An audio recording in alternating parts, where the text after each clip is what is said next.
Before the House adjourned for lunch yesterday, I had started speaking on the Essential Commodities Amendment Bill.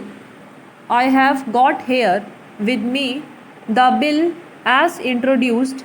In the statement of objects and reasons, the government pointed out that in certain cases it might be necessary for them not to award punishment prescribed in the law as it exists at present, but to forfeit a part of the deposit. This relates to minor offences under the Essential Commodities Act. I can quite understand this, and generally, therefore, nobody would oppose this thing.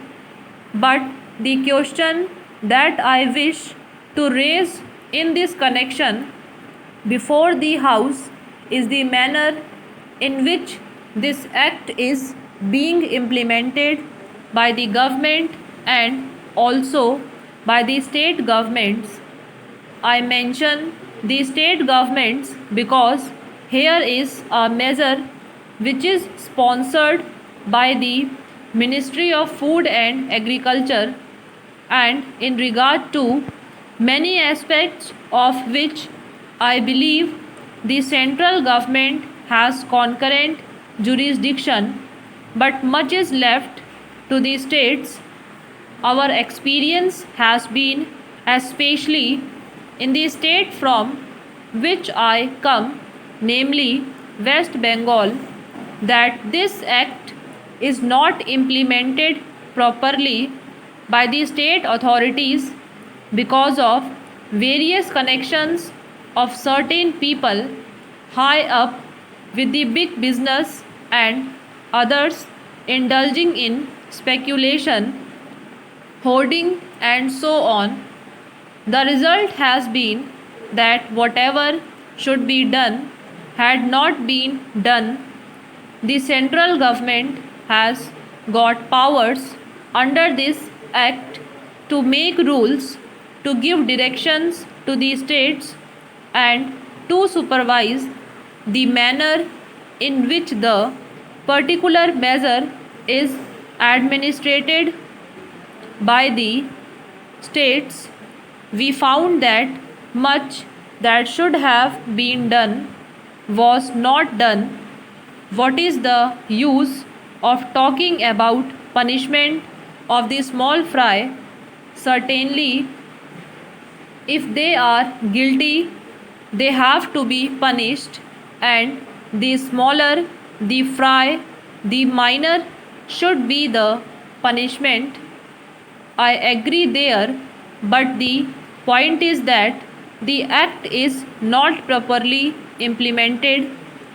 We should like to know from the government as to how many cases have been started under the Essential Commodities Act.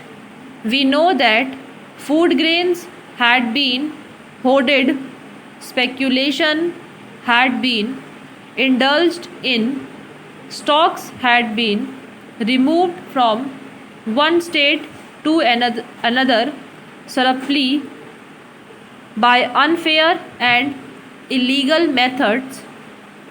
These should have attracted the attention of the Essential Commodities Act. The act was passed in this parliament with a view to putting a check on speculative rise in prices. When it came to the question of practical implementation of this measure, we found that the government had failed. Now, government should say something about it. When government seeks to amend an act, it should tell us as to how the parent act, which is proposed to be amended, has been implemented. It is the contention of the government that difficulty arises because this particular provision is not there in the act, are government in trouble because they do not know how to deal with the smaller fries, or is it because that those who are supposed to administer this measure at the state level, at the district level, have thought it fit to ignore it, have thought it fit to bypass it?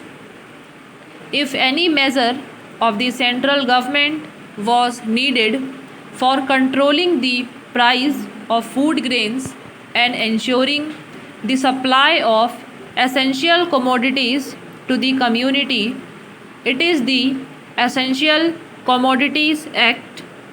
I would like the minister to say something on this.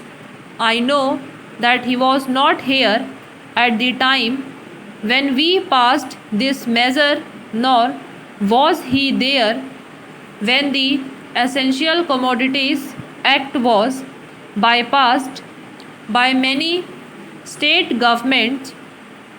In the past, we had drawn the attention of the minister to this problem, and that minister is now happily going to be the president of the Uttar Pradesh Congress Committee. But here I would like to ask the minister who has stepped into his shoes as to what he is doing in order to see to the proper implementation of this act. How many prosecutions have taken place? The small people, of course, should be dealt with very mildly. I agree and I support the measure, but taking the law as it is today, without this amendment, it empowers government to deal very effectively so far as the provisions of the law go with the big traders, wholesalers and profiteers. I would like to know as to how they have dealt with them. How many are in jail today? How many have paid fine? How many have suffered imprisonment? How many licenses have been cancelled as a result of malpractices, corruption, profiteering and so on, all of which are provided for under this bill? We are entitled to know. Take us into your confidence in regard to this matter.